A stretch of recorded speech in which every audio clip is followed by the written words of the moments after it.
Changes at the GHA. Minister for Health Gemma Arias-Vasquez told reporters they are listening and have set a procedure so that people know where to go if they have a complaint. Firstly, the Complaints Office moves to the Ministry. This, the government says, will provide it with better oversight and accountability of issues at the GHA and provide investigative independence. Any official formal complaints can be submitted to the Ministry on complaints@gha.gi, with changes towards care for sponsored patients. There's an email service right here in the Ministry. The email address again is complaints@gha.gi, and we have a team set up here, and the team's purpose is to deal with complaints and to call sponsored patients, so that we have that link with sponsored patients, so that when you're referred to a tertiary institution, you will always have a point of contact, not a clinical point of contact, but a human point of contact, to see if there are any issues that are arising from your time abroad.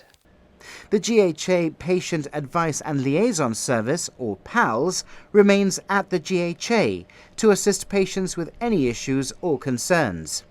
GHA Director General Kevin McGee said it was all about making the patient's experience better. What's going to happen is the complaints are going to be more independent from the GHA and are going to be arranged and managed through the Minister's office.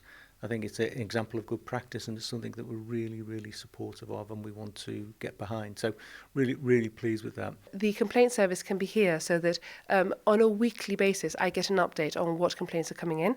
We're not expecting a lot of complaints. It's not like we're expecting an increase in the number of complaints, but we do want to make sure that those that we have, we deal with, that we answer. And we also want to see clusters of complaints. So we want to see what services seem to arise regularly as areas of complaints and deal with that as well. Changes too when it comes to the phone service.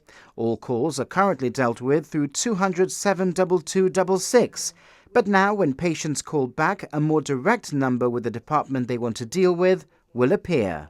So we've had a lot of complaints, or we've had a lot of views expressed on this issue, because if the hospital calls you back, there is a generic number that appears on your phone, which is 200 72266. So the issue is that when you call back, you go back to the Centrex system, and you don't necessarily know which department in the hospital has called you. That will now change, hopefully from the end of this week, so that when the hospital calls you back, you'll get a number on your phone which is from that department, so that when you call back, you'll get the paediatric department, for example, or the bloods department, so that you'll know exactly which department in the hospital has contacted you. The Minister was joined by Mr McGee, Head of Clinical Governance Vicky O'Neill, and Complaints Manager Daniel Romero.